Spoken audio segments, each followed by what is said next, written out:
Police সপ্তাহ পালনের কুচকাওয়াজের চূড়ান্ত মহড়া অনুষ্ঠিত। জওয়ানদের অনবদ্য প্রদর্শন প্রস্তুতির ক্ষেত্রে আংশিক পরিমার্জন পরিবর্তনের পরামর্শ দিলেন রাজ্য পুলিশের মহানির্দেশক অমিতাভ রঞ্জন। রাজ্যে পুলিশ সপ্তাহ পালনের তোড়জোড়। আরক্ষা দফতরের কর্মকর্তাদের কাছে এই পুলিশ সপ্তাহ যথেষ্ট তাৎপর্যপূর্ণ। আগামী 16 জানুয়ারি অনুষ্ঠিত হবে পুলিশ সপ্তাহ পালনের কুচকাওয়াজ। দীর্ঘদিন প্রস্তুতির পর সোমবার অনুষ্ঠিত হল পুলিশ সপ্তাহ পালনের কুচকাওয়াজের চূড়ান্ত মহড়া। অরুন্ধতিনগরস্থিত মনোরঞ্জন দেববর্মা স্মৃতি পুলিশ গ্রাউন্ডে এদিন এই কুচকাওয়াজের চূড়ান্ত মহড়া অনুষ্ঠিত হয়। মহড়ায় অতিথি হিসেবে উপস্থিত ছিলেন রাজ্য পুলিশের মহানির্দেশক অমিতাভ রঞ্জন এবং পুলিশের অন্যান্য উচ্চপদস্থ আধিকারিক বৃন্দ।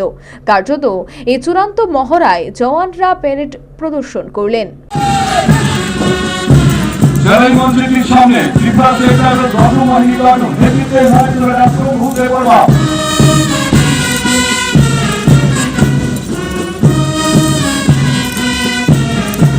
এছাড়া জওয়ানরা বাইক চালিয়ে বিভিন্ন ঝুঁকিপূর্ণ কলা কৌশল তুলে ধরলেন, যা ছিল যথেষ্ট উপভোগ্য।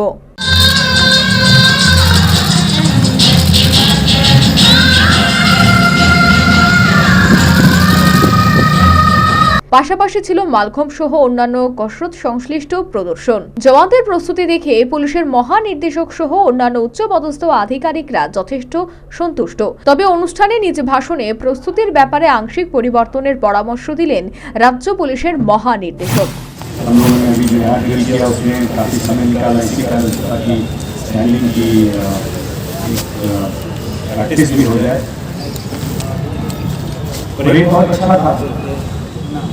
कोऑर्डिनेशन हम स्टार्टिंग सब बहुत अच्छा था, लेकिन क्योंकि पुलिस का अपना परेड है तो हमें थोड़ा और चमक इसमें दिखाने की ज़रूरत है। स्टार्टिंग की जो हाथ की पोजीशन थी उसमें कुछ प्लेटून्स में कुछ लोगों का हाथ उतना ऊपर नहीं उठ रहा था, यहाँ से धीरे धीरे दिखता है। किसी के ऊपर जा रहा है, किसी के नीचे रह रहा है। ये आप लोगों को अपने में समन्वय करना होगा कि ये अच्छे से कोऑर्डिनेटेड हो कि आप सबों का ऊपर হুটখোলা গাড়িতে দাঁড়িয়ে অভিবাদন গ্রহণ করলেন মহানির্দেশক। বলার অপেক্ষা রাখে না, কুচকাওয়াজে এই চূড়ান্ত মহড়ায় পুলিশ কর্মী তথা সংশ্লিষ্ট জওয়ানরা ছিলেন যথেষ্ট নিষ্ঠাপূর্ণ এবং তৎপর। তবে সংশ্লিষ্ট পুলিশ কর্তা এবং কর্মীদের এই ক্ষেত্রে যতটা নিষ্ঠাপূর্ণ এবং তৎপরতা দেখা গেছে, তা যদি স্বাভাবিক সময়ে জনসাধারণকে পুলিশের পরিষেবা দেওয়ার ক্ষেত্রে দেখা যেত, তা অধিক কার্যকরী এবং রাজ্যবাসীর কাছে মঙ্গলের হতো বলে একাংশ সমালোচকরা তির্যক শুরু করেছে। Bureau report, news vanguard.